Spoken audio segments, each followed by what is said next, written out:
Let's go. Get this out. All right. Cindy, would you like to lead us in the Pledge of Allegiance? I pledge allegiance to the flag of the United States of America and to the republic for which it stands, one nation, under God, indivisible, with liberty and justice for all.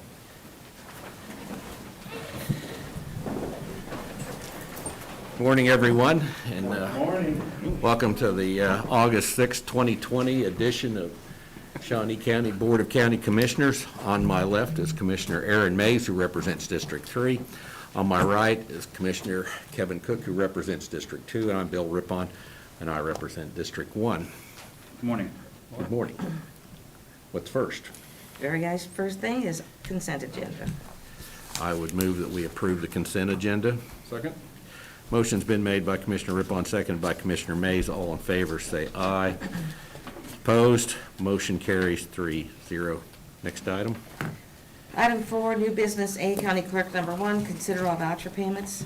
Commissioners, this morning we have vouchers that total $1,106,892.87. The highlights out of the voucher report: solid waste was $247,194.48. Again, solid waste is an enterprise fund. The majority of that is fees to waste management. Under 911 telephone, we had $262,738.79. That was for Motorola Solutions, majority of which is the network preventative maintenance for radio communication system. Under District Court, we have $82,249.71, of which is the majority for the DeLang-Langdon Public Finance, which is the lease of a network infrastructure. Under Bridge, we had a total of $35,000, which is for the Northwest Wilson Road Bridge over a tributary to Half Day Creek. And then finally, under Parks and Recreation, $140,129.28, of which this is a variety of things related to Parks and Rec activities. I do not have any questions regarding the vouchers and would move for their approval. Second. Motion's been made by Commissioner Cook, seconded by Commissioner Rippon. All in favor, say aye. Those opposed, motion carries 3-0. Next item. Item A2, consider correction orders. I'd move that we approve the correction order. Second. Motion's been made by Commissioner Rippon, seconded by Commissioner Mays. All in favor, say aye. Those opposed, motion carries 3-0. Next item.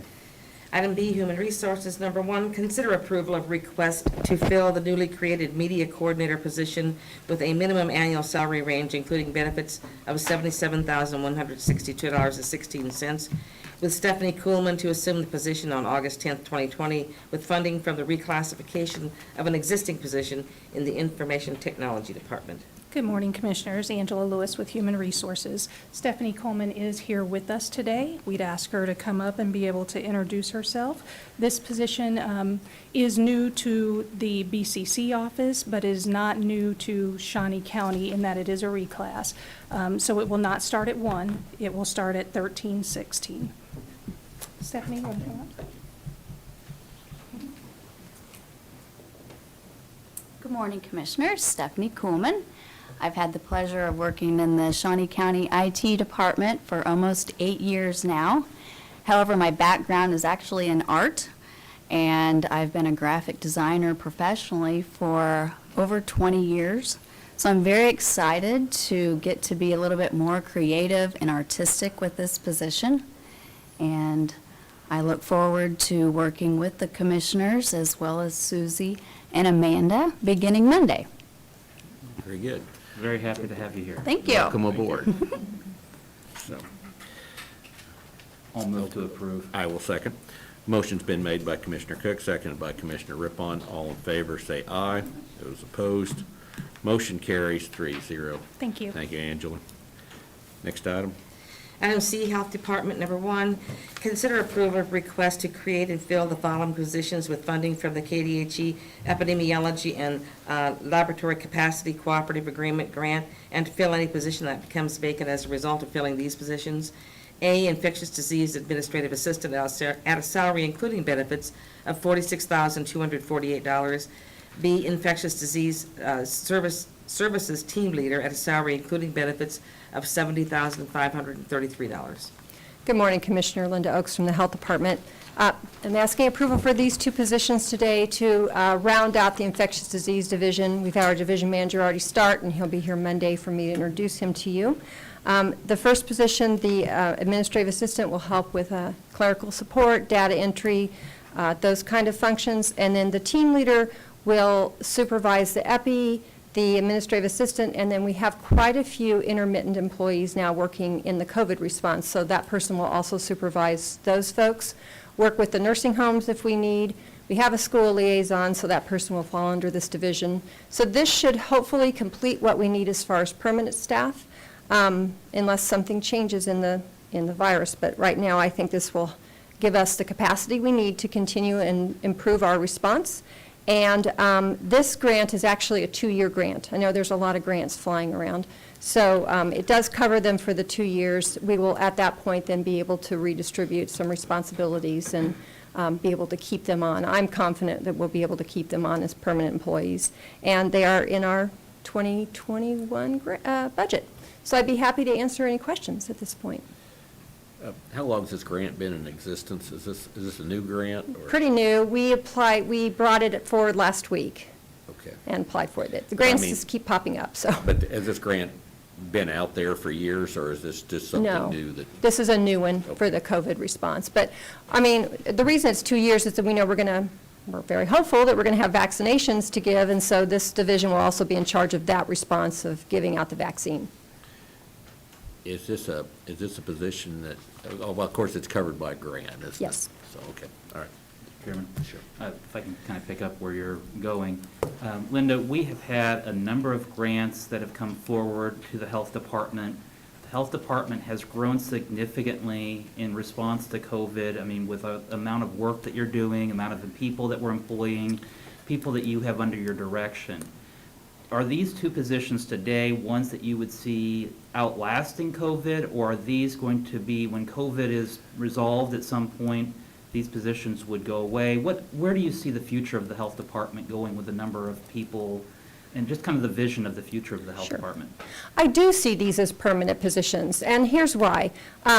When we had a lot more capacity for response when we had the community health center, honestly, with us. So when we had H1N1, we had a lot of nurses that we could pull into that response. So those folks are all gone now. So we're probably, and then we also downsized after that. We probably have half the immunization nurses, or maybe less, than we did during H1N1. So I do see this as bolstering us back up to where we need to be to respond to this outbreak and any others that come along, because there will be more. That is our human condition. So I'm hoping that my vision for the Health Department is that the next time something hits us, even if it's just measles, that, and I say just measles, I never would have said that before, but that we're prepared now and we're ready to respond. Well, you mentioned the Health Department and the Health Clinic, and we separated the two under the FQHC, the Federally Qualified Health Care, or Health Center. Thank you. And we reinstituted that with Grace Med. Are we not able to draw from Grace Med or partner with Grace Med for their nurses in administering some of this? Or how are those two entities, how are we working with Grace Med? Are they just doing their own work? Well, we do partner with them when they can. They are pretty overwhelmed with what they're trying to do also to respond to the virus. They will be giving out vaccines, I would imagine, to their patients. They give out flu vaccine. They do vaccine for children. So I do see them as a very valuable partner in this. I just know that during H1N1, we actually used temp staff as well as all our own staff. I don't know if you all remember the big clinics in the expo center and the lines and standing out in the rain and all those things we did. And so we had a lot more staff and a lot more capacity than we do now. And so I am concerned about meeting that need. So that's one reason that I've taken several months to really think about this, talk to leadership. You know, we didn't do this in March. Right. We waited to see, what's this look like? What's it going to look like in the future? And as well as we can tell, this will be the structure that will help us move forward. So we did take our time, and we're pretty thoughtful about it. Okay, thank you. All right. Do you have any comments? Nope. I'll move for approval. I'll say. Go ahead. Motion's been made by Commissioner Cook, seconded by Commissioner Rippon. All in favor, say aye. Those opposed, motion carries 3-0. Thank you, Commissioner. Thank you, Linda. Next item. Item D, Public Works, number 1, consider authorization and execution of contract C-274-2020, amendment number 3 to contract C-102-2015 with MCOB, Inc. to extend on-call emergency wastewater collection system repair services for 12 months, beginning September 1, 2020, and ending August 31, 2021, utilizing various funding sources corresponding to the specific location of the repairs. Morning, Commissioners. Kurt Niehaus, Director of Public Works. Yes, we have MCON. They're on an on-call contract whereby if something's discovered at any one of our sewer districts, Sewer District 2, 6, 65, and of course the Sherwood Sewer District, then they're available for us to call, consult with, and then they perform the repair for us.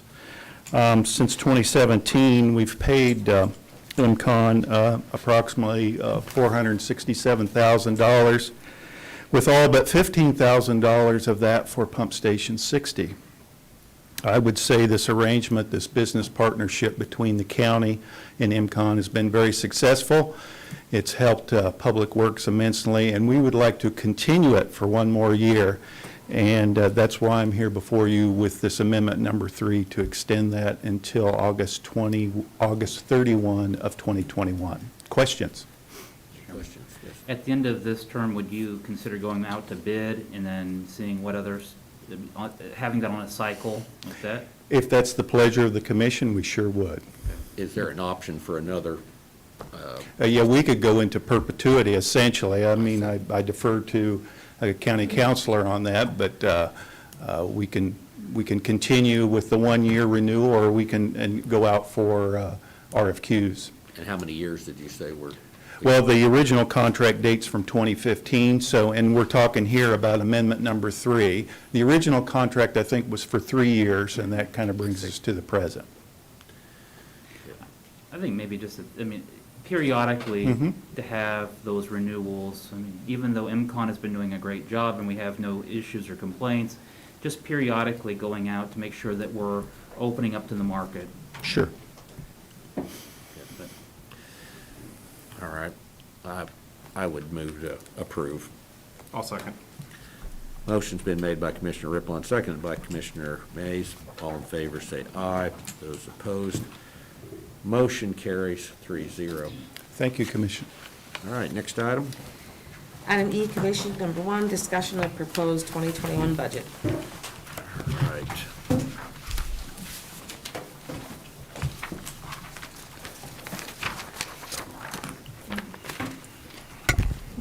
Good morning, Betty Griner, Director of Administrative Services, and it is budget time again. As you all know, we had our public hearing on Monday, so now we will start the actual discussions on the working up to a final approval of the 2021 budget. Jennifer is going to man our spreadsheet here. I will kind of go over this a little bit with you and the public. Our spreadsheet here shows in the first column there the department and the category, also any organizations that we allocate money to. The next 2 columns, I have 2 years of budgets there by department, and that's just for comparison purposes. Then the next one is the 2021 budget requests. That is what each department has requested. The next one is the 2021 flat budget. That includes, for each department, that includes the 2021 personnel costs that have been approved by the commission. That includes the July 1, 20 increases that the employees just received in the first part of July. It includes all of the CAPERS increases that we had for 2021, and we had a small increase to our health care costs. Then it maintains the 2020 amounts for our services and our supplies. So we do show that increase for the personnel costs, but not for the other costs for each department. There are certain items that are fixed, they're an obligation of the county, like, such as debt service. That amount is set, and that is an obligation of the county. So the flat budget shows the obligation amount for that different category. Then the next column, let me go back to the flat budget. What we generally do in these discussions is we start with the flat budget, and then the commission will make any adjustments from that flat budget that they feel are necessary. So that's what the next column is for, BCC adjustment. If you want to make an adjustment, whether it be an increase or a decrease from the flat budget, that will be shown in that next column, which will take us over to the 2021 approved budget column. Now, I will say, as we go through these discussion items and motions are made for one department, the entire budget is not approved until you approve it in its entirety.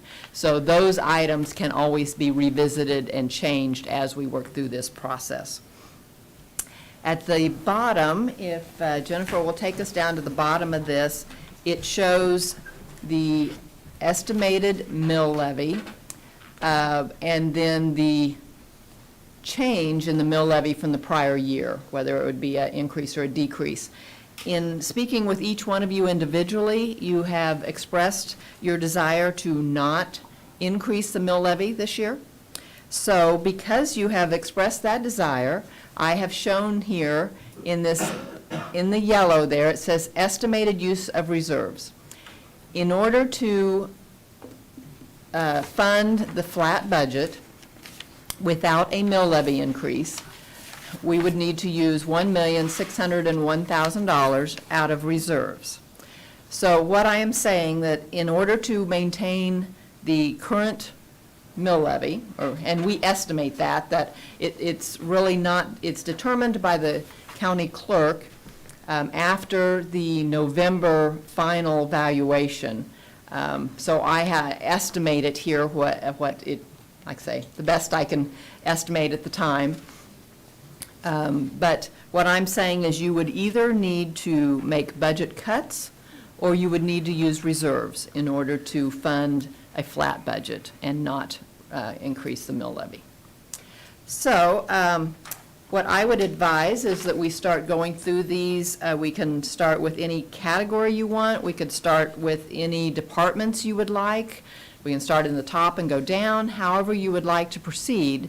But I think we start looking at individual ones. Mr. Chairman? Yes. Betty, before we begin, can we take a brief moment and talk about our reserves? Where do we stand currently estimated with our reserves, and what is our threshold for an appropriate reserve level? 3 years ago, we had excess reserves that we had moved to go towards the event center and parks and recreation. And so if we're going to be talking about the use of reserves, I want to make sure that we're not getting ourselves into a spot that prior commissions did where they spent down their reserves to a very dangerous level. Yes. We do have a fund balance policy. That fund balance policy sets the minimum fund balance for our general fund at 20%, and a goal of 25% of our most recent budget. So at the end of 2018, we were at 94,000 over that goal. At the end of 19, we are 945,000 over our goal of 25%. So we are significantly above our minimum of 20%. But we are going to be dipping into Yes. past our goal. Past the goal, yes. We yes. may be above the 20%, but we are going to be below the 25% of our goal. Right. Yes. So if you were to dip into reserves for 1.6 million, it would really, you would be 655,000 of it would be under our goal amount. And it took us quite a while to build up our reserves. It did. Back in, I believe it was the budget for 2014, we made significant cuts, and we raised the mill levy in order to start building up those reserves, because they were dangerously low. And we have, every year since then, have worked diligently at rebuilding those, and we're able to rebuild those to where we are up at our goal now. In 2014, we had to do cuts and layoffs, and across the board, cuts to departments. Parks and Rec was cut by $1.5 million. And at this point, I mean, and we've not raised the mill levy since that 2014. That's correct. I I mean, mean, we've had some few minor, there again, I told you, we But less than estimate it, 1%. so, but yes, yeah. Yeah, any time that it was raised, it was because of valuation changes, not because of, it was intended to. And once we start dipping into the reserves, doesn't that caution that it can go very quickly? Well, and my caution is just like your personal savings account, this is my kind of example, just like your personal savings account, that first time you dip into there and you spend some money from it, it's the hardest, and that's when you really are the most hesitant. After that, it's easier to spend money out of there. So my caution to the commission is that we need to be mindful of it and not just, do it haphazard or without thought. I mean, having gone through that period where we had those layoffs, it was very, I mean, it was a lot of, Yeah. it was very heavy for It a was- lot, we had to restructure a lot of departments. And so I hope that we don't get back into that position. We've been very grateful and very fruitful at this period that we've not had to lay off anybody through the pandemic. It was a very hard time, and a lot of departments were really struggling on how to make those cuts. I know departments tried to make the cuts as much as they could without laying off people, but there were layoffs that had to be done. And overall, looking at the flat budget, it has been your analysis that we are a very lean organization? I do believe we are. That is one thing that through our comp study we did a few years ago, and then also just from working with HR and all this, I do believe that the county overall is very lean in our staff. I believe we do have very hardworking people, and I do not believe that we have a lot of excess personnel on our payroll. Had we had a normal year this year, we wouldn't probably be in this position, though. No, there's two things that have really affected this. If you will look, the flat budget is actually slightly less than our 2020 budget. There are two things that are really driving this, and one of them is when I estimate how much our revenue we have coming in for the next year, I have to look at investment income.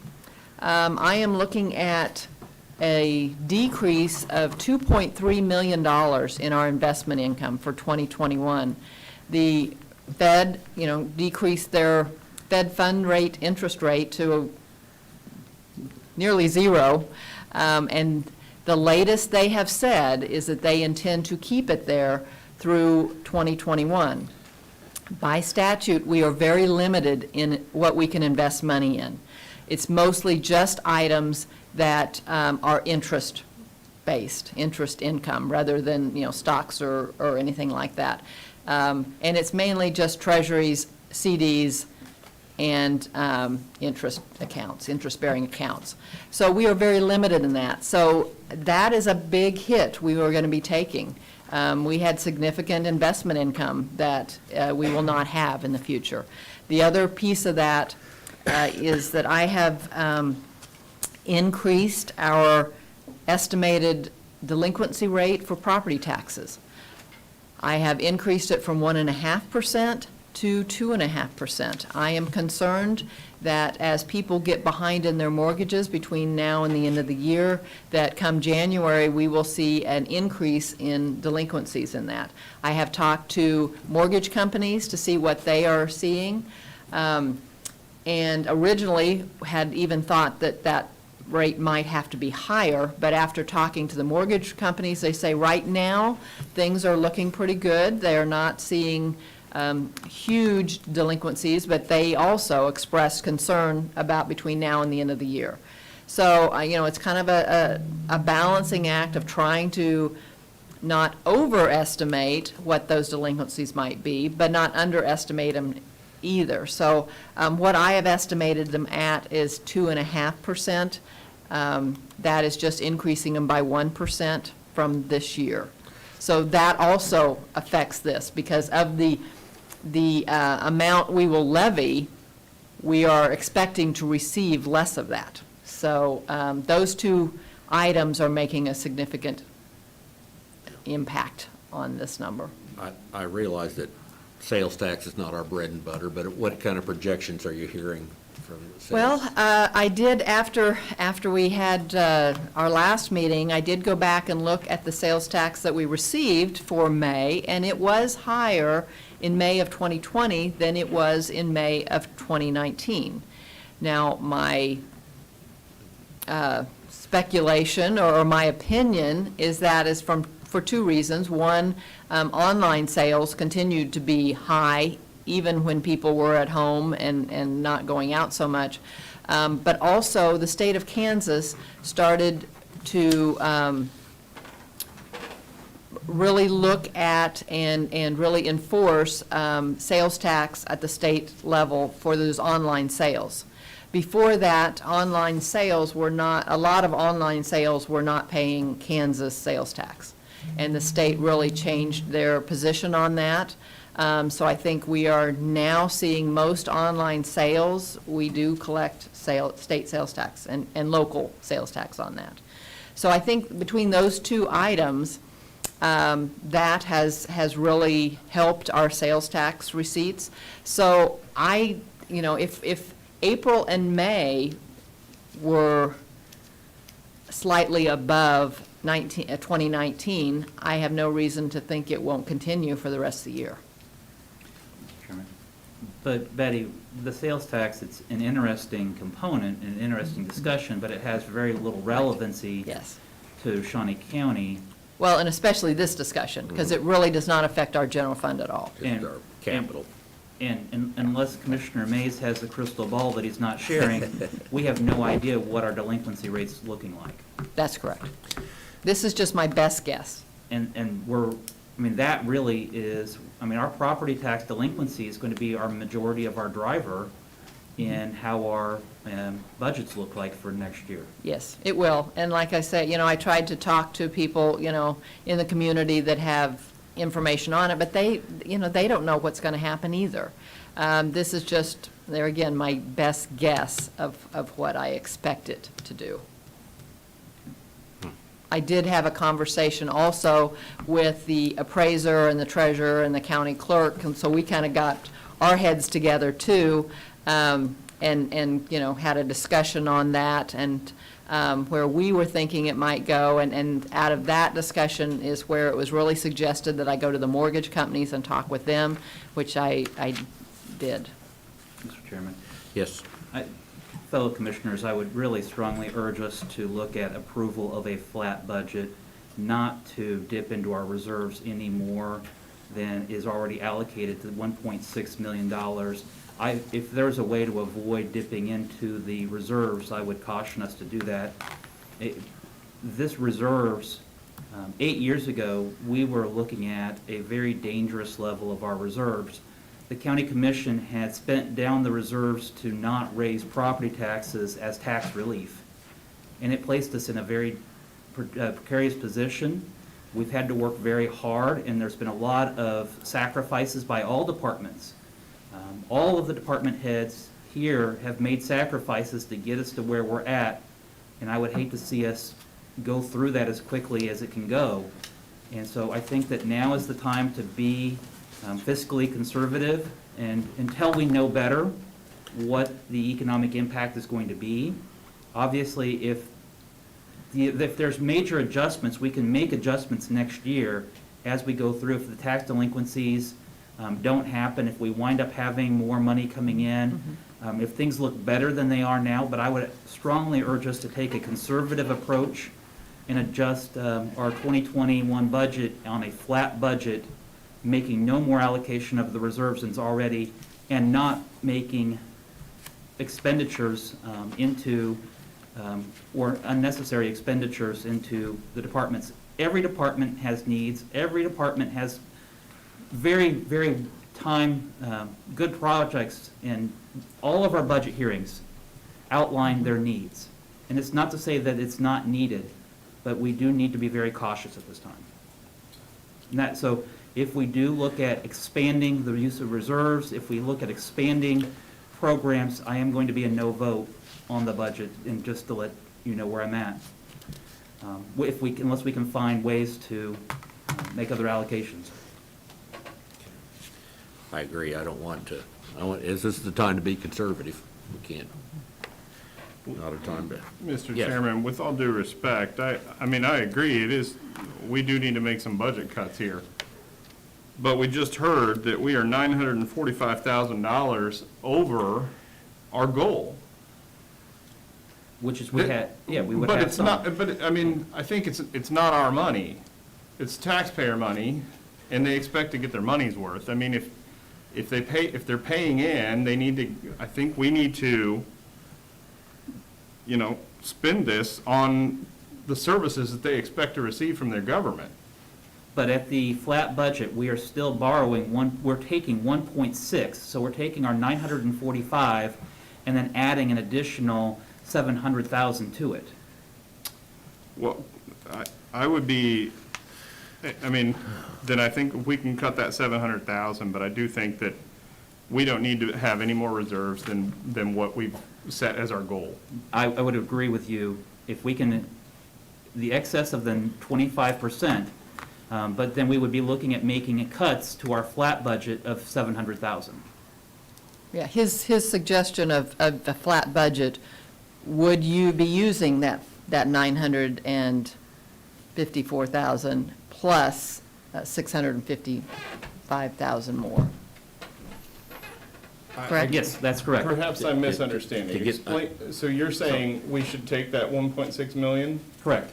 Okay. So we would be above our 20%, but below our 25%. So we would be using our 945,000 excess, and then using an additional 650,000. About 655, yeah.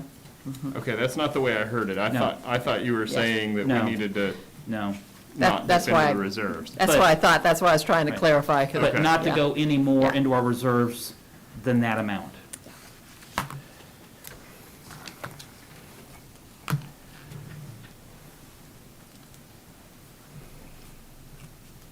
Any thoughts? Well, I think we probably need to go through a few items, don't you think? Okay, we can start at the top and Okay. work our way down. Okay, we will start, the first category we have here, and this is the category that we spend the most in. About 50% of our budget generally goes to law enforcement. The first department is counselor, or would you like to pick specific departments that you would like to discuss? Could we start with community corrections? I mean, that's it kind of jumps out at $525,000. I do have some information for you on that. The indirect costs that the county provides to community corrections has been valued at $187,336 by our consultants that did a study. At the time we did the budget hearing, I don't believe we had that number.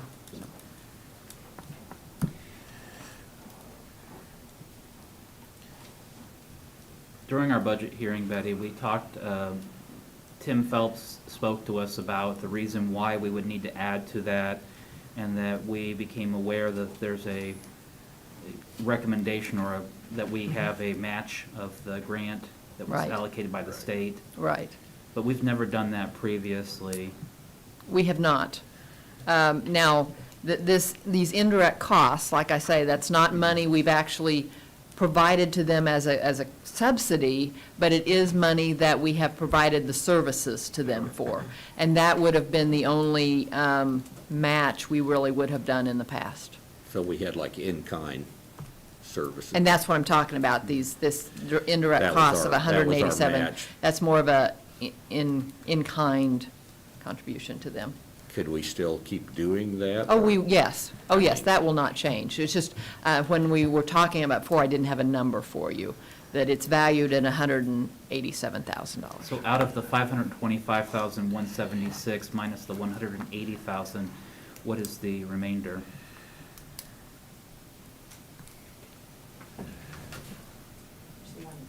$187,336. $337,840. And I don't believe this 525 was a total match number. That was just his estimate for some projects or some programs that he wanted to put in place that would start to get up to that match amount. Is the goal to make this amount the match of the dollars, or? Brian Cole, Shawnee County Department of Corrections, Community Corrections. The statute says that they are to match, and we never have. But what about our in-kind service? Does that count as part of the match? That does, we've always figured that in. Okay. As far as the indirect cost is, and we're not covered. essentially, we've gotten away with Okay. being able to do that. But yeah, this is a statutory requirement. Okay.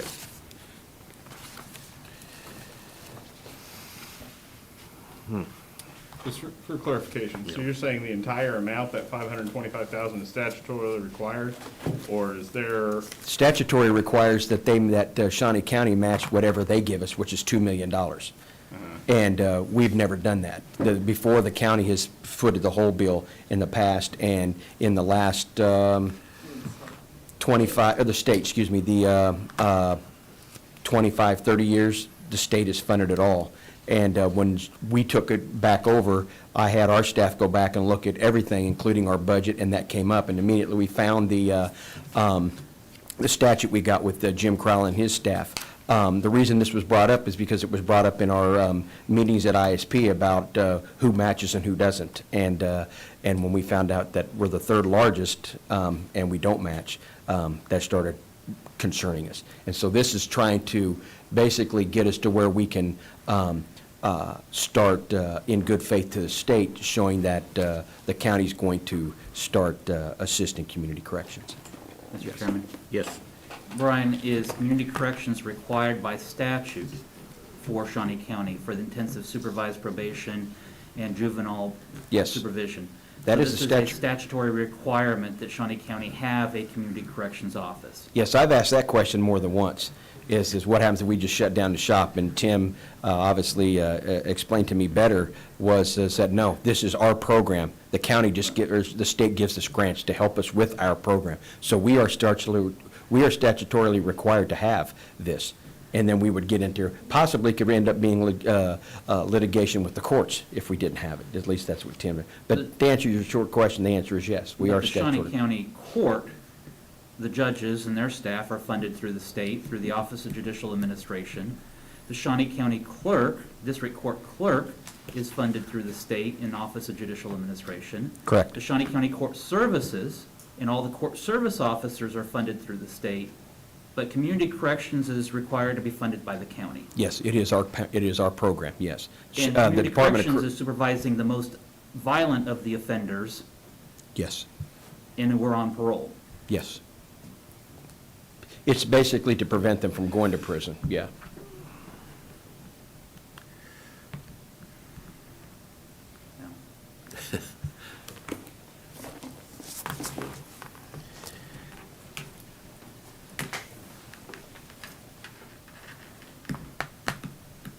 So what's your thoughts on that?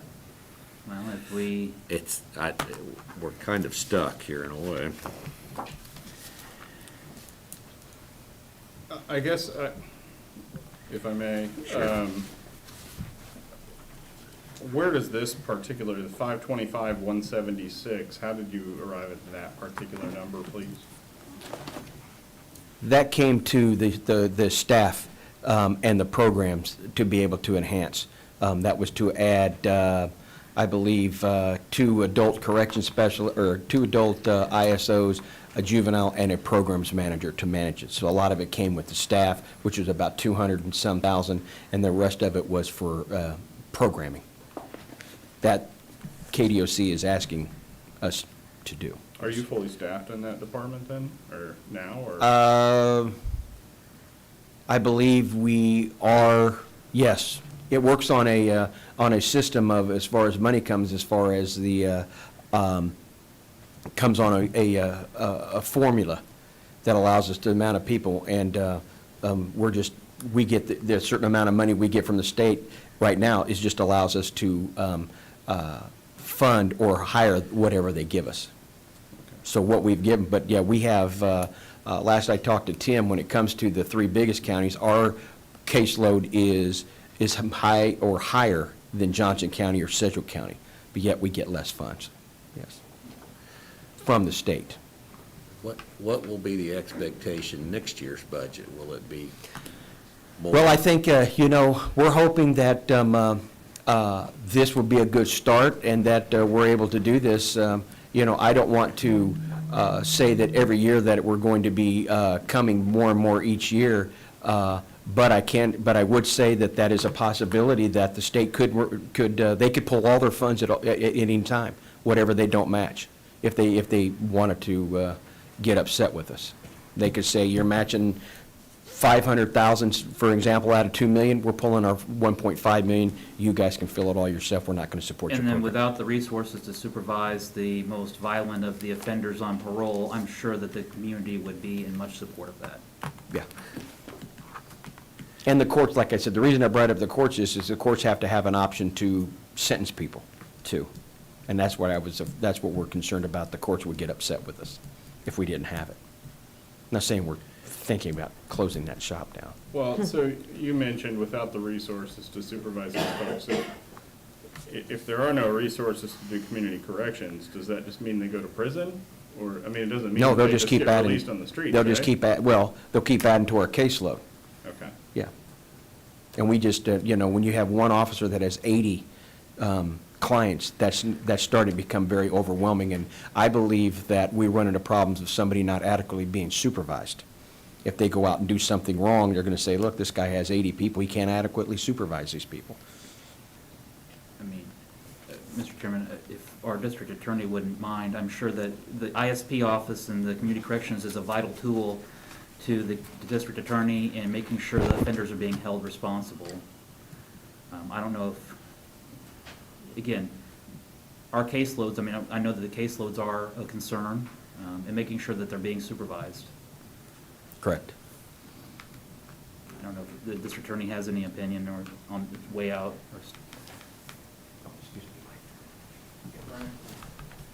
Good morning, Commissioners. Mike Kage. Yes, I would echo those sentiments. ISP is a vital tool in helping to supervise offenders who are more violent, and it's a necessary component, I think, to our approach to public safety in Shawnee County. I think they do excellent work. That's my opinion. Thank you.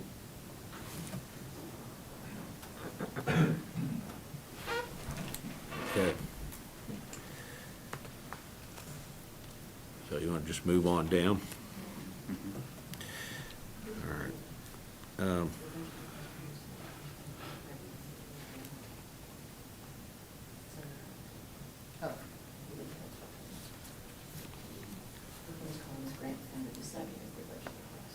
Human resources. I'm sorry, you're going to explain it to her. I'm not following. That's right. I believe with this budget request, this would get the grant funding at 79% and the county match at 21%. For the 525,000? I'm, based on their original budget request, and then I think you flat budgeted it. So I think it would be approximately that same percent. Okay. 20, you said 21%? And I've got Tim Phelps who's here to explain. It's my understanding that the 500 and some thousand is above the Here's Mr. Phelps. indirect cost. But I'm going to let Tim explain that a little bit better because I certainly don't want to mess it up. Good morning, Commissioners. Tim Phelps, Department of Corrections. I don't want to just start talking. There's a specific inquiry that we're trying to square up. I can tell you that in my 2021 grant application, I did put $200,000 in soft money. I estimated $200,000 in soft money to go toward the match requirement, and that was separate from the proposal I made to Shawnee County to start the matching process to get us some increased staff, because our primary problem that we're facing is our caseloads are so high that we can't be effective because it's more than double the state average. So I'm trying to increase my staff so I can address that. And then there's some additional programming dollars so that we can do more with the clients who do not have, as I discussed, Senate Bill 123 dollars, because they're not drug and alcohol related.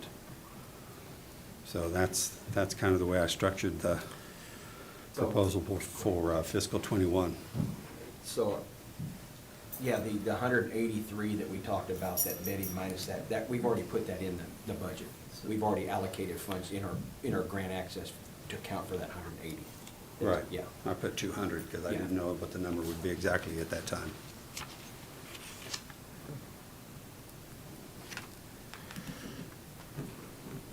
With the 337, 840, would you be able then to have those additional staff that you had discussed? I would be able to have some of them. That would be part of, I mean, I'm going to use everything I can. The first priority will be using what money I have to get staff. And then after that, I will go to the programming aspect of the operation. Of course, if I have staff, then I have to also equip them. So that's part of the cost too.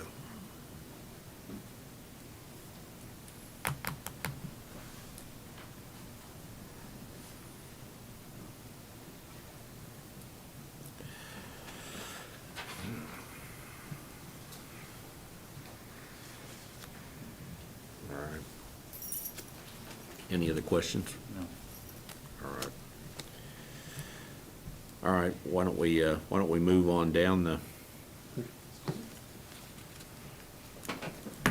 Okay, is there another department that you'd like to discuss next? let's look at recreation just a second.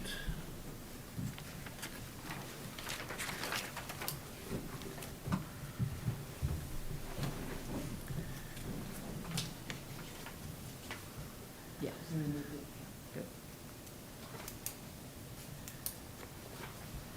We had a 4% request.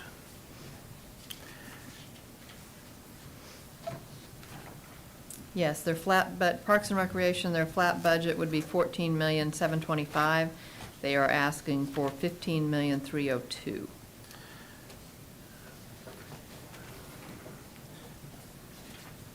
So, What is the main reason for the increase? What are we looking at? Is Tim here?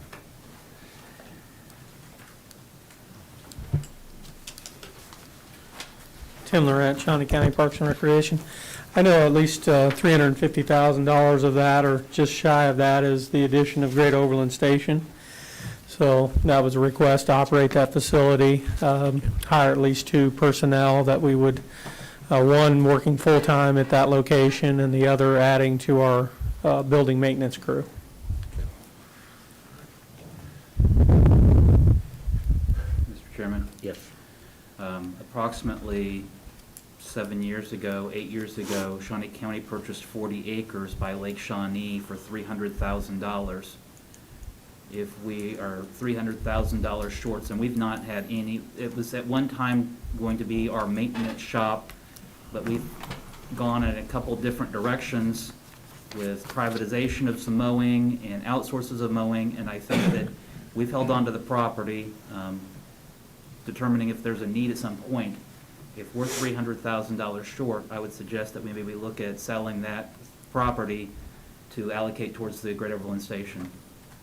And of course, I mean, that's a discussion for a different meeting, but that would be my suggestion, rather than adding an additional $300,000 at this point to Parks and Rec budget. Yeah, I would agree with that. You know, I don't, as far as that being a centralized maintenance facility, it's not centralized. It's, Yeah. it's way off to one side of town, and I know from, when the property was first acquired, I was then asked to do a kind of a cost analysis on what it'd take to get utilities extended there, and it was Right. extensive. So Yeah. it was almost cost prohibitive, so I would, We've I held would on to that agree. property without, just again, waiting to see if, with its proximity to the lake and other surrounding property to it, to see if it might be developed into some other park or park outlet. But again, we've held on to it for 8 years and not developed it. It might be time to let it go. I'd agree. Yeah. Yep. Okay. That, like you say, that'll probably be another discussion, and Yes. so, anyway, well, thank you. All right. Is there another department you'd like to, specific department you'd like to discuss?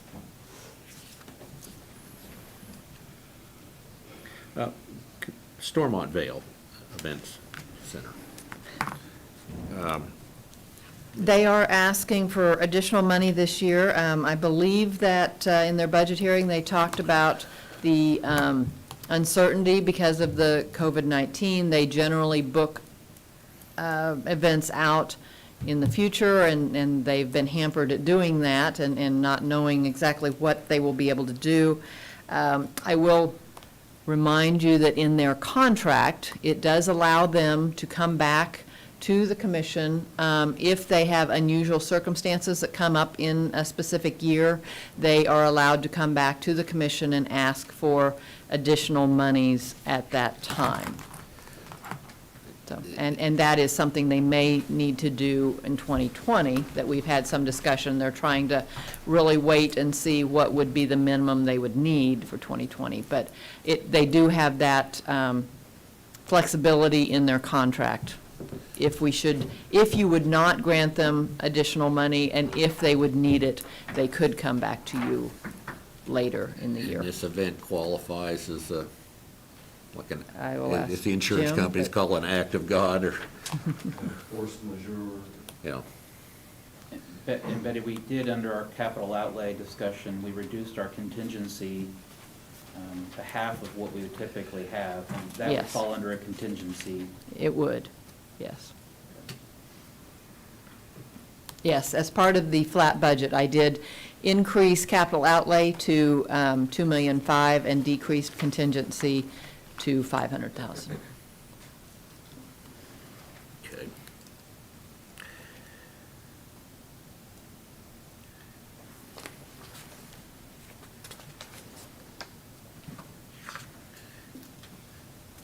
If they don't get this additional funding, what would that mean to their operation then?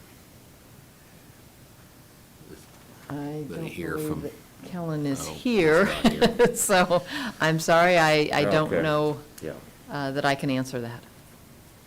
But at this time, they have not had any events, or very few events, and they've had staffing reductions because of the lack of Yes. events. Yes, I think they have laid off or furloughed all of their employees that they could, except for their few full-time that they needed to keep on staff. And I know they are starting to have a few events, but it's limited what they can have. And I think in looking at 2021, as I mentioned, they generally book things, so far in advance that they have not been able to do so far. Have, do they pay any utilities on the facility, or? Yes.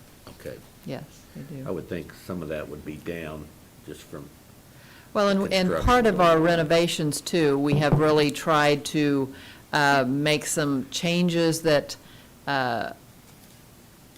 are more cost-effective and have really helped with those utility costs, rather than having, one boiler, they have 4 or something like that. So then they're only using what they need, and so those types of measures have been taken to help their utility costs.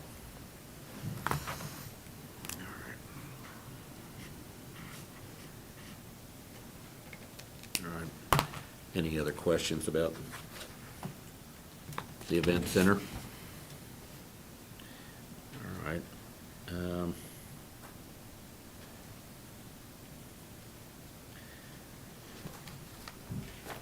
The Fair Association, there was a fairly significant request, that was 10%. I know it's a relatively small budget, but, I believe in their budget hearing, they talked about that was their rental cost to the Stormont Vale Event Center was going up. I think see. that was their main item. Now, I know that they were not able to have a regular fair this year like they have in the past, so I don't know if they will have any carryover funds from this year that could be used towards that. I don't know. I've not heard from them on that, and I've not had an opportunity to ask them. I don't know if there was a lot of additional cost of doing a virtual fair or not. They had used the Landon Arena, or sorry, the Domer Arena for their livestock and horse. They did use the agricultural hall for the virtual fair. They did pay the Expo Center for that. The Fair Association operates fairly lean on their costs, but I know that they're concerned with the cost of the payment to the Expo Center, or Event Center. But we did talk about, I mean, the cost to rent the Ag Hall is a whole lot less than Landon Arena and the Exhibition Hall. Right. So, I mean, there should have been some savings. Right. I don't believe that they gave us an exact number at the time. They said it wasn't as much as they would have liked, but that there should have been some savings. And while I understand that the rate might go up next year, at this point, who knows if they're going to be doing the same back to regular fare again next year anyways. And it may be that they'll need to go out and get more sponsorships. They only have $2,000 in sponsorships, and they may need to make up the additional amount through additional sponsors. Okay. All right. Any other questions regarding the fair? We jump down to Planning Department. Their increase was to add another planner. So, Betty, this is approximately a 30% increase to their budget. 21%. 21%. And it's basically the salary and benefits for an additional planner. And Commissioners, if you might recall, this was the discussion where the Planning Department believed that there was going to be a lot more need based on the new GIS equipment from the appraiser's office, and the appraiser indicates that they do go out and appraise the property, and so Right. this is more of a one-time. But we also have an employee that's retiring and wanting to Right. bring up an employee. Right. I think, Did- Kurt, Kurt? did you want to address it?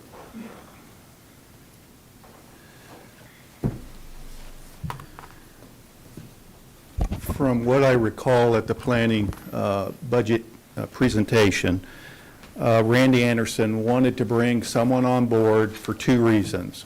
One was to catch up on the appraiser push pins. And second, we have, as Commissioner Cook said, we have a zoning administrator that's going to be retiring at the end of 2021. And the idea was to bring someone in to work with that individual. It's a very specialized position.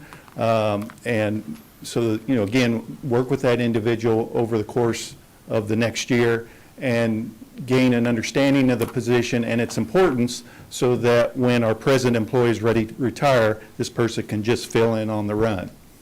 So it was my understanding, based on the discussions that took place, this would be a one-time extra expense. It would not be an ongoing expense with the retirement. okay.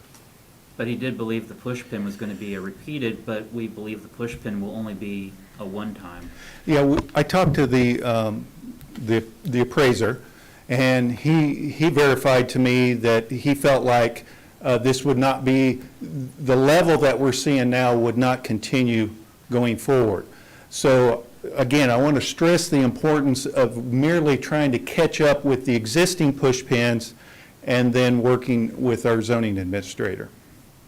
And that's why I think it ended up being a one-time cost, because I think the planning director realized that the push pin thing would not continue and go forward at the level it is right now. It's sort of clearing the backlog.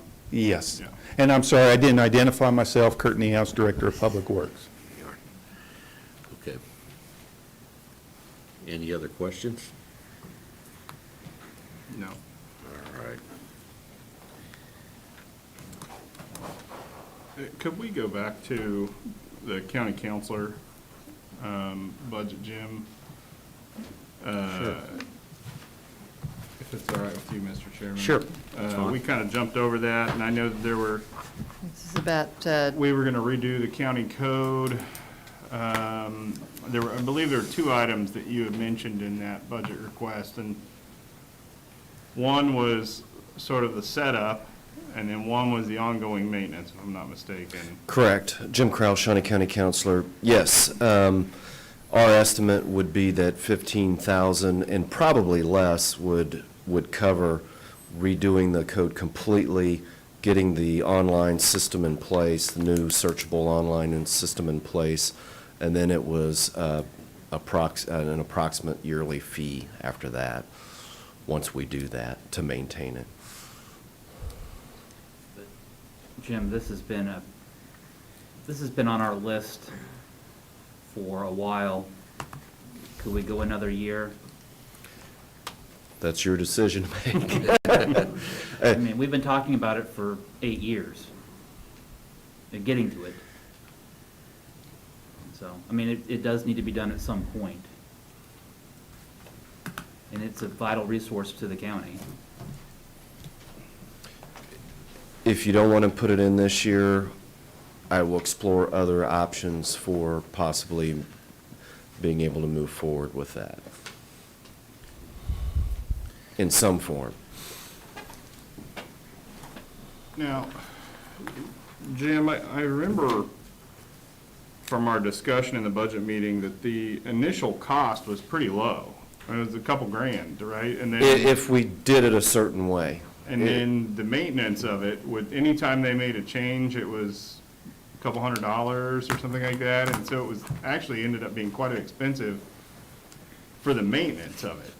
It could be, depending on how many resolutions were adopted each year by the commission that would need to go in to update the code. And what was that estimate? $20 Right. We had an estimate of, how many resolutions? right, 200? I'm sorry, I don't hold that. I'm sorry, I can't remember the estimate that we provided for that fee, but I'll get it for you. Okay. I just wonder if there's any way that we could do that ourselves and not contract that piece of it out once it's already transitioned over to the new format. We can continue doing it the way we have been, which has been updating it internally. When we created the code, I mean, that's a distinction. When we created the code, it's basically what needs to be done now. It needs to be overhauled. When we created the code, we had almost more full-time FTEs in the office than we do now. So that's sort of the difference, and those FTEs came out along with the discussions we've heard earlier through the 2008 recession and everything else that happened followed. Almost every office contributed to lowering personnel cost to get us in the position we are now. So that's the big difference. So we can continue to update it. It's getting that overhaul done that would be difficult to do in-house. and end up with a product that I think we would like to have, which is an updated, modern, searchable document. That would be a lot more user-friendly, not only for staff, but for the public. So we can push that off, we can continue to update internally, certainly. We can certainly do that.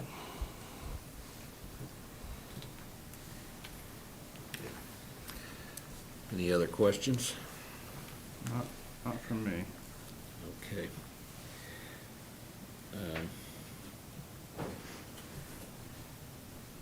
Let's look at public health community resources.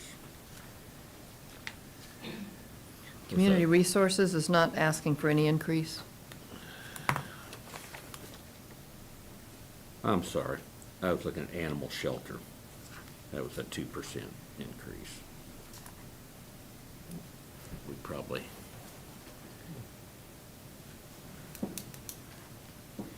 And that is by contract, and they are to take any animals that we bring regardless of how many. Right, yes. We used to do it on a per animal count, and now we do it on a flat amount. I think the flat amount works better for them and for us. We have a set budget amount, but also they know exactly how much money they can count on each year. so this amount is a contract. It is a contract, and it's for the flat amount. Mhm. The additional 2,600 was their request to increase the contract. Yes. Okay. Additional 2,000.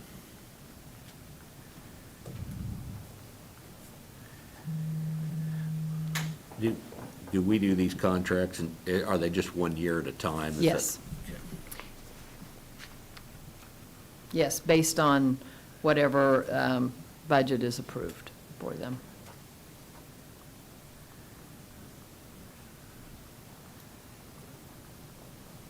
Okay.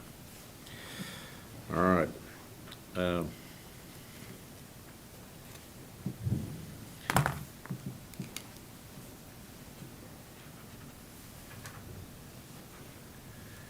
In the Conservation District,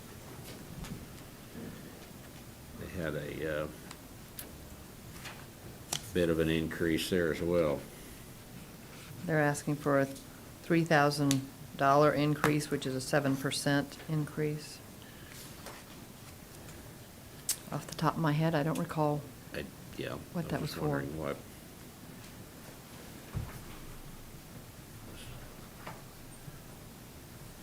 You have to just contact them and find out exactly what their reason there.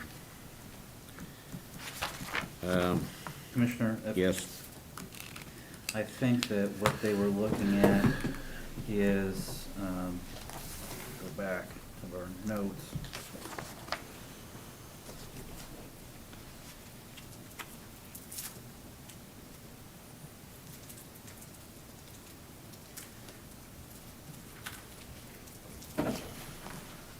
I think they were looking at increasing some of their salary, wages, and employee benefits is primarily, that they've gone for a number of years without doing those things. okay. I do see Randy Anderson is here, if you would like to ask him any questions about the planning department. I don't know if you'd like to revisit that or not. I don't know, you guys need to revisit? I don't think so at this point. Okay, I think we're fine there. Okay. But again, as to the Conservation District, it was increasing wages and benefits was the request for the increase.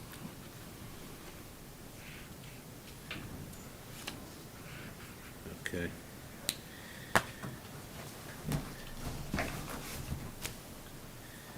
Is the same hold true with the Extension Yes. Council? Okay. Cindy is nodding yes. Okay. Then we come to Vallejo. Vallejo had a sizable 37%. Bill Persinger is here, if you would like to have Bill. him. Bill, if you could address just a second on Happy to, thank you. Bill Persinger, Chief Executive at Vallejo Behavioral Health Care, thank you. The increase in request is pretty consistent with the last several years, though there have been a couple of increases, at least in my almost 5 years here. They've been, not to sound ungrateful, they've been small relative to our need, and we always ask the county to consider being a payer of last resort. We always come to you folks last for dollars that we need. And so it is a sizable increase, but pretty consistent with the requests of the last few years. From the Vallejo point of view, and Breakthrough House and Family Service and Guidance aren't here, we could speak to the document that we, the budget request that we presented a few weeks back as their justification. But in mental health, we've seen a vast increase in demand for services from the uninsured.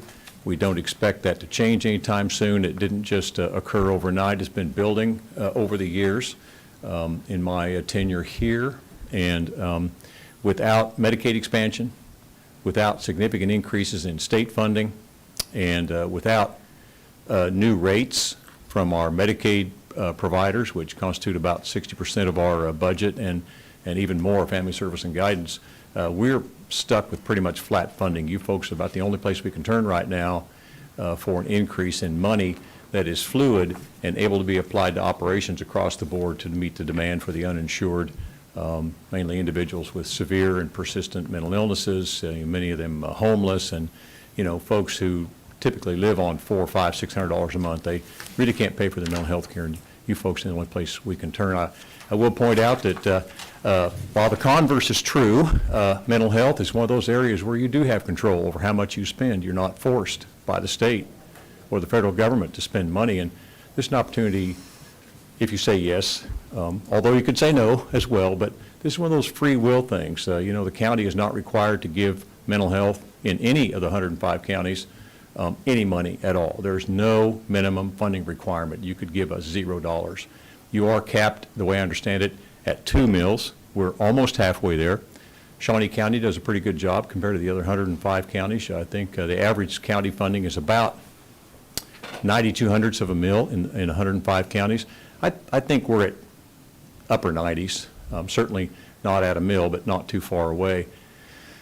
So, this is one of those areas where you do have control. You do have the power to make that decision. And I know that that's an honor, and it's also a burden. I appreciate the levity of not the levity, but the depth of the task there. So we just encourage you to consider our need. We don't ask for any money we don't need, and it would go to serve the uninsured, crisis care, services out on the street, that kind of thing. Pretty practical uses, Chairman. Bill, this year, with all the COVID virus going on, has that affected your operation much? It has.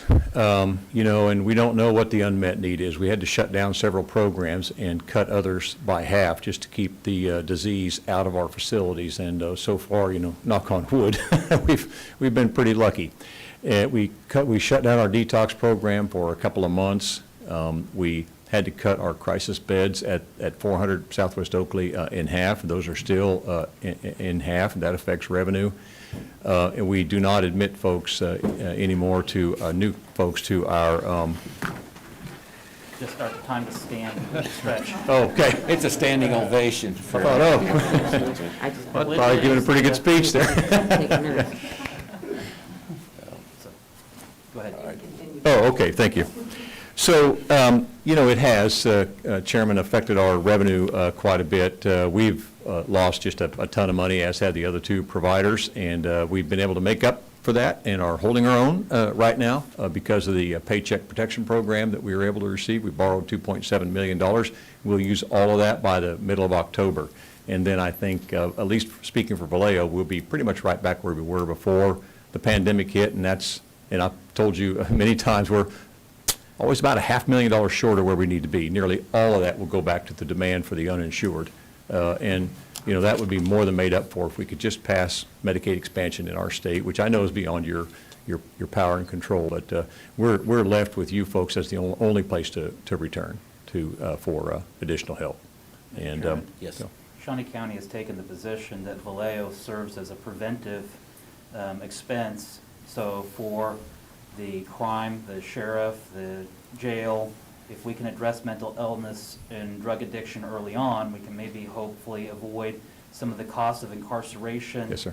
And the costs of law enforcement and the costs of the district attorney and the courts. And so that's one of the reasons why we've continued to put back in. In 2012 is where we cut.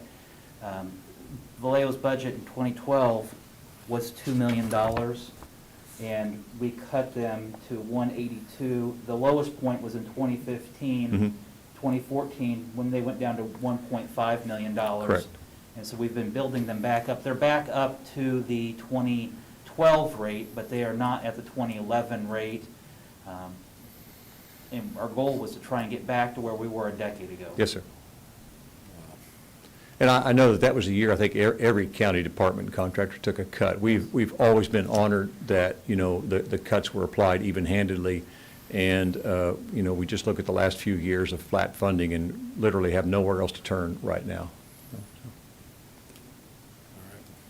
We have emphasized the cost offsets that we know are being achieved. Haven't been able to come up with the $20,000 to do a formal study out of Wichita yet. There's a group down there that do that work, but we know that, and we provided information to Director Cole and others who partner with us on these programs, where particularly the co-responder program out on the street, the social worker out on the street with the police and the sheriff every day has, saved more than a score of actually about 20 people per quarter from having to go to jail, and about $300 a night for a mentally ill individual to stay in the jail if they only stayed 3 nights.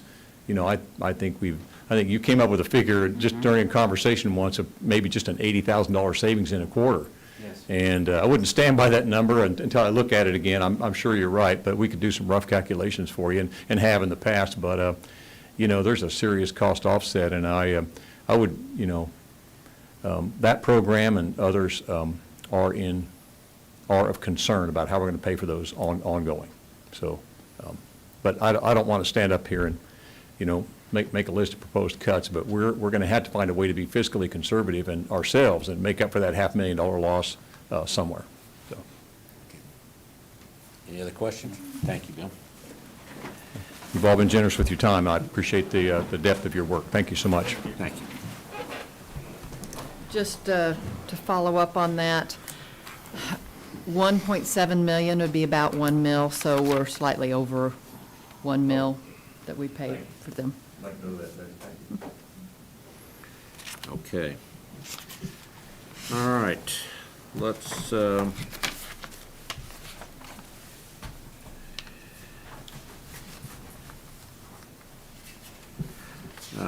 we jump down to elections? Elections, their flat budget is calculated a little differently. Since they're on more of a 2 and a 4 year cycle, their flat budget is based on their 2021 personnel costs, like everyone else. But when I'm looking at their other costs that for services and supplies, that is based on their 2019 budget. Because as you see, their 2020 budget is much higher than their 2021 flat budget, because 2021 will kind of, although they still will have an election, it will be more of an off year than the large elections.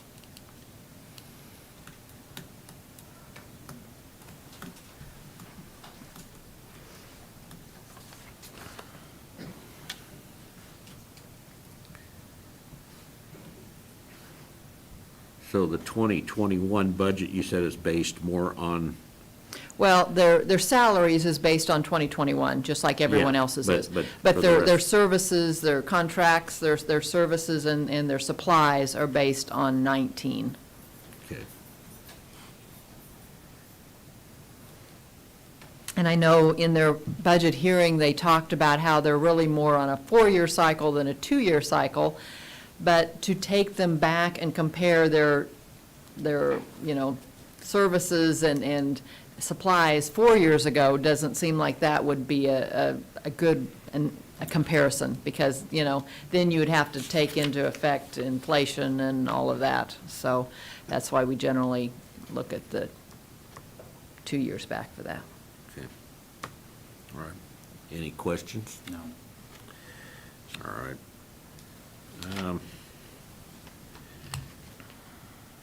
Okay, what about facility management?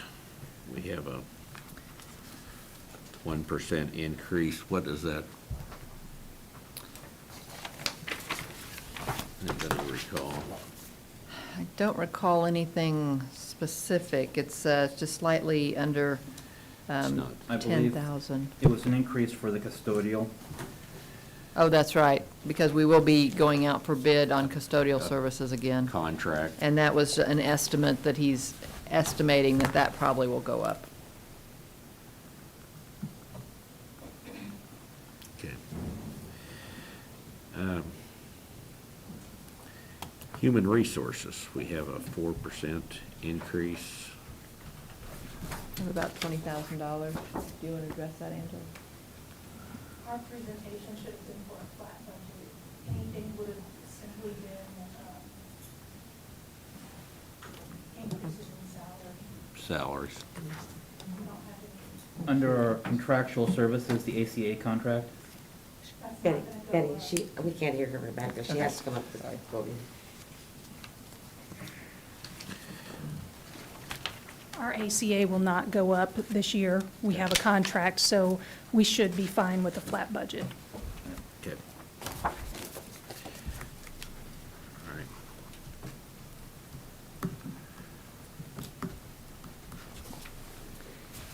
Now, the treasurer is asking for, since it's the next one down, is a Okay. 3% increase.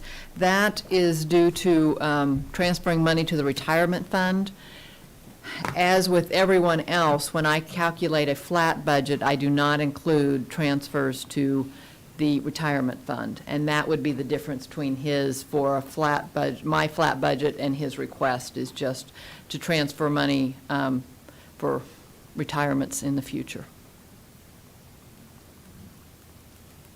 Larry is here if you would have any questions for him.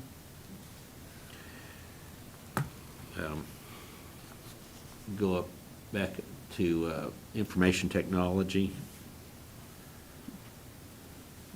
We had a 2% request there.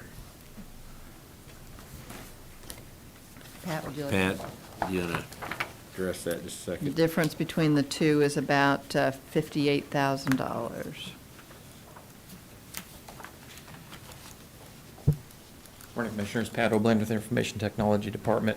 I'm in the same situation on retirement transfers. I've got an increase of about $43,739 that needs to be in that spot. So Okay. the two individuals that are, there's two individuals that just came on as retirement eligible. I do not expect either one of them to retire next year. I'm very hopeful that I'll have them for the next 5 to 7 years, actually. So that's the case on those two. But in filling out the form, I do have to include those in the budget estimate. So that's where the bulk of that comes from, I believe. Do you have any Okay. other questions? No other questions, okay. All right. I have Yes. a question for Betty, kind of related to IT. Did we account for the transition of the position we talked about earlier to move from IT to county commissioner? No, we did not in this, because I felt like it was better, it was easier for you to really be comparing apples to apples with leaving the position in here, and then we will transfer her salary and benefits just from his budget to the commission budget. So no, it has not been accounted for in these Okay. numbers here, but it will just be a transfer from one to the other, dollar for dollar. Kind of a wash. Is it easier to do that here, or? I just think at a it would be later date? easier to do it after Okay. the fact, yeah. Yeah, because this way you're really, when you're looking at IT's budget, you're really, comparing, I thought it was a better comparison. Okay. All right.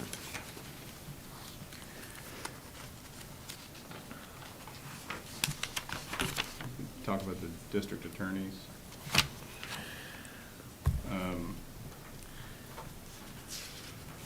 I know that district attorney,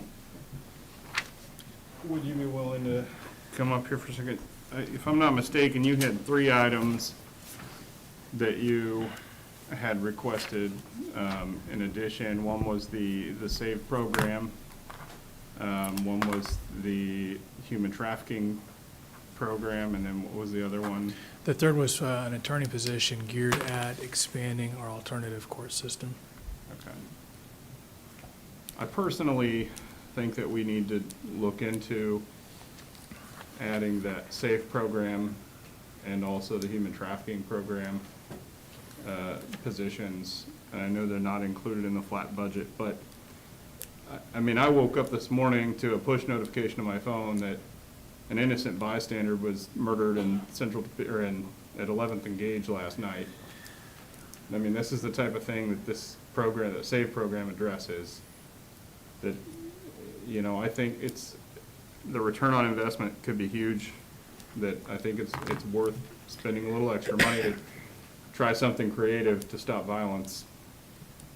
If I could maybe call on Betty. Betty, after the budget presentation from the district attorney, given your work with the Spark committee, are we able to possibly use any of our CARES fund towards a program that addresses violence or anything of that nature? Not for 2021. We do hope to be able to use some of monies for 2020, but that CARES Act money has to be used by December 30 of 2020. So as we're looking at 2021, we would not be able to have any for 2021. Okay.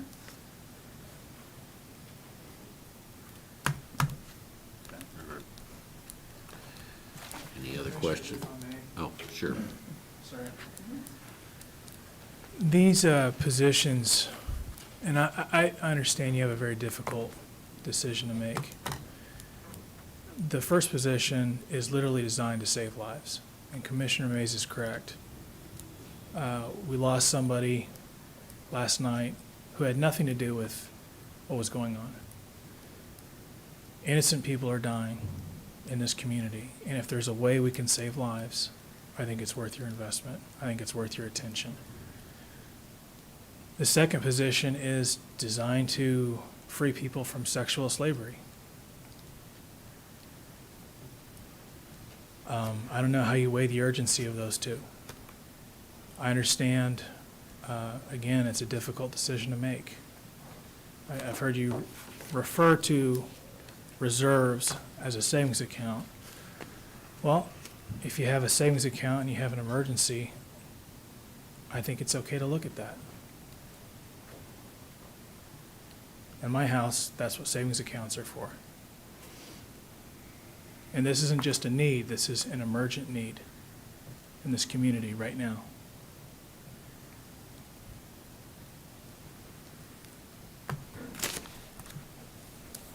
All right.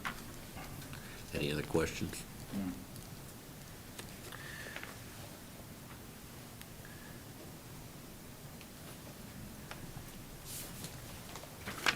Do you have any questions about any of the other budgets? No. Commissioner Mays, nothing? No, not that I can think of.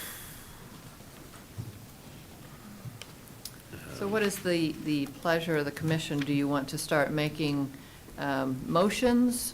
Do you want to table this until Monday?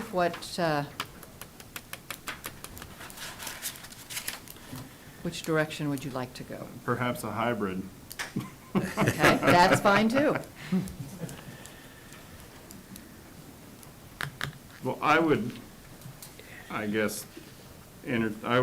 make a motion to add the SAVE program to the flat budget from the district attorney's office, and I believe that was 100,000, was it 100? Approximately. Your total was about 200,000 over my flat budget, but I don't know how much is for each program. Right.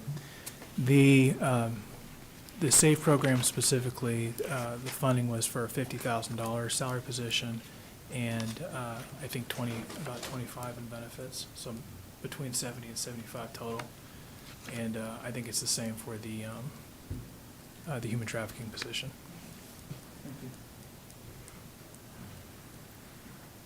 Could we find out that exact number? I mean, I don't want to make a motion for just a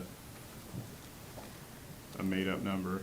I mean, Can we hold that then maybe till Monday, do a little bit Yeah. more investigation? And then I can get you an exact number. yeah, if we could break those out, Okay. if we could, and Okay. get the exact number for both the SAVE program and the human trafficking program. Okay.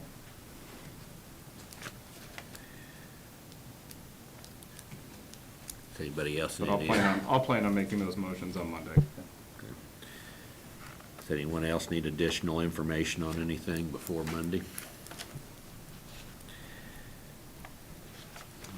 Not that I can think of.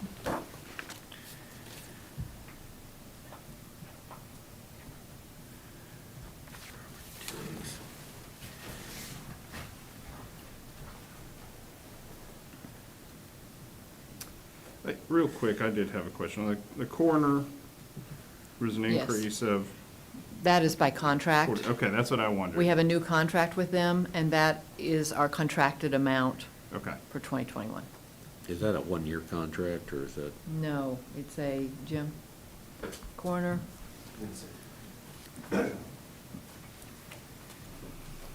Jim Crowell again. I believe that contract was a 3-year contract that we would have just renewed at the beginning of this year. Okay.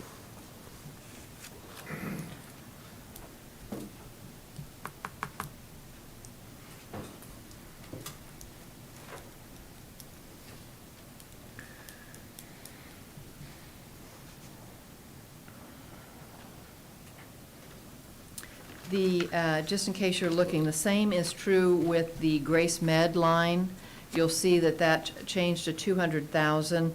That is our last payment that we will make to them based on our contract. The amount is going up because they will complete paying for the building in 2020. So that's why the amount increases for 2021, but that will be our last payment. But that is also by contract. Okay. All right. So is it your wish to defer till Monday, it sounds like? So do we need to make a motion on that, or is that just? No. Just discussion today. Okay. All right. If I can give one last clarification, Commissioner Mays, on your question about the yearly update cost Yeah. for the code, our estimate was approximately $1,000 per year if we contracted out with a company to work with us to update the code. Thank you. Okay. So I guess we will resume our discussion on Monday. Okay. Madam Clerk, we don't need a motion to defer action, just, You can just keep on doing this until I'll pull the plug on you somewhere around the 25th of the month, because then Okay. you have to give it to me. Or then, All right. What's next on the agenda? Item 5, Administrative Communications. Okay, at this time, we'll allow anyone from the public to speak, or anyone from the various departments that need to make announcements. Nothing? Oh, there we go.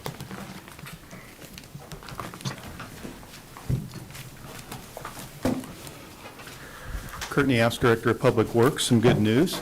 We're moving into the final phase of our Southeast 29th Street project, Tuesday, August 11th. Yes, Tuesday, August 11th. Contractor will be switching traffic, so traffic will be now on the new north side. Contractor will be working on the south side. That means the intersections at Wittenberg Road, Aquarius Drive, and Beach Drive will be open. And so that's a great step for us on this project, and we move into the final phase. Thank you. Very good.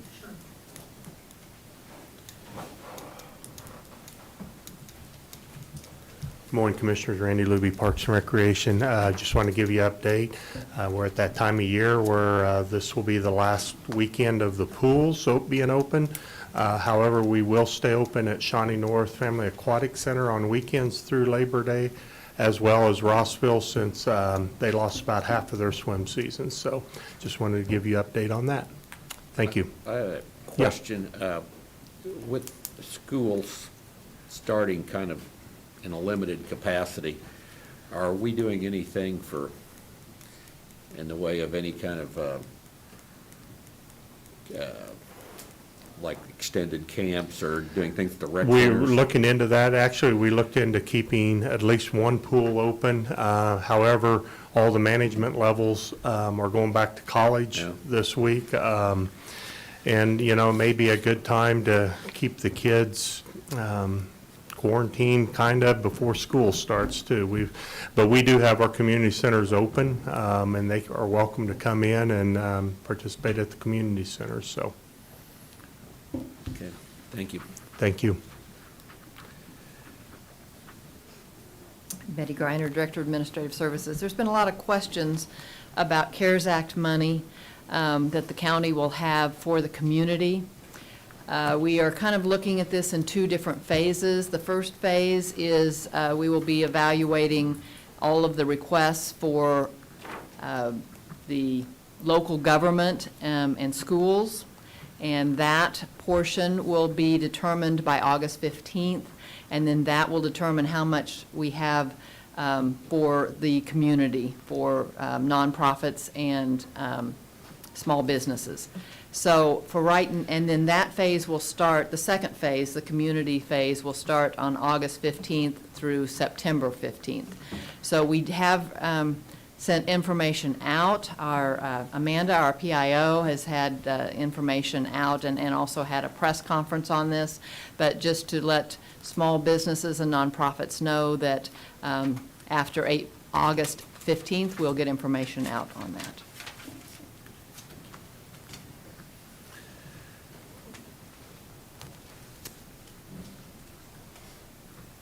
Morning, Commissioners. Aaron Mahan, Shawnee County Emergency Management.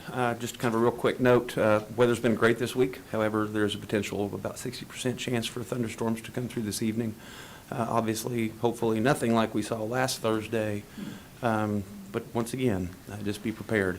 Along those lines, with last Thursday, I would ask that anybody with any flood damage whatsoever to their personal properties, their homes, or their businesses, to make sure that is very well documented.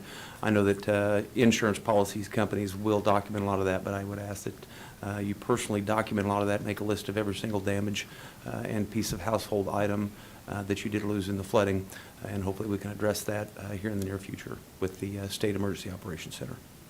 Thank you. Thank you, Aaron. Anything else? We have no need for an executive session, so we're adjourned. Oh. I take it you guys didn't? No, it's fine. Thank you, Bill. All right, we'll see you, Bill. Cindy, do you have things for? Let me check.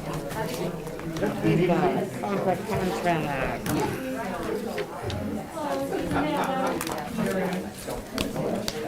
All contracts, sir. Just him.